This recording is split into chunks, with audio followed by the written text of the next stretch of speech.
కానీ union minister అయిన తర్వాత ప్రజలను మర్చిపోలేదు. ప్రజల కోసమే వారు ఎన్ని సేవలు మంత్రి యూనియన్ మినిస్టర్గా కూడా వారు చేయడం జరిగింది. ఒక విషయం అందరూ ఆలోచిస్తుంటారు, అందరూ ఎవరైతే వైట్ కార్డ్ హోల్డర్స్ ఉన్నారో ఇది రేషన్ షాప్ ఈ సిస్టమ్ ఏదైతే ఉందో భారతదేశంలోనే రేషన్ షాప్ సిస్టమ్ స్థాపించింది కాకా వెంకటస్వామి గారు అప్పుడు యూనియన్ మినిస్టర్. అంటే వీళ్ళకి ఎట్లా న్యాయం చేయాలి, వీళ్ళకి ఈ న్యాయం ప్రకారంగా పోతే బాగుంటుందని చెప్పి కాకా వెంకటస్వామి గారు పనిచేసేవారు. తర్వాత ఇక్కడ సివిల్ సప్లైస్ మినిస్టర్గా ఉన్నప్పుడు వారు ఆ రోజులలో అన్నపూర్ణ క్యాంటీన్స్ ప్రారంభం చేశారు. అంటే ఈ అన్నపూర్ణ క్యాంటీన్స్లో కేవలం ₹1 ఇడ్లీ ఆ రోజులలో సప్లై చేసేవారు.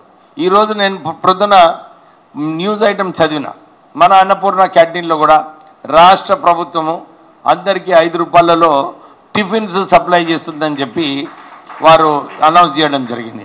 అంటే ఆ రోజులలో 40 సంవత్సరాల క్రితము కాకా వెంకటస్వామి గారు అక్కడ ఆ ఆలోచన ఏదైతే ఉండనో ఆ రోజులలో ఒక రేషన్ షాప్ పెట్టాలి, వీళ్ళందరూ ఆ రోజులలో సరుకులు దొరికేటి కాదు, సరుకులు బయట చాలా విపరీతమైన ధర ఉండేది. కానీ వారు రేషన్ షాప్ ద్వారా బీద ప్రజలకు సరుకులు సరఫరా చేయడము, అన్నపూర్ణ క్యాంటీన్స్ ద్వారా వీళ్ళందరికీ ₹1 ఇడ్లీ, ₹2 లంచ్, అట్లా ఒక ఆలోచనతోని.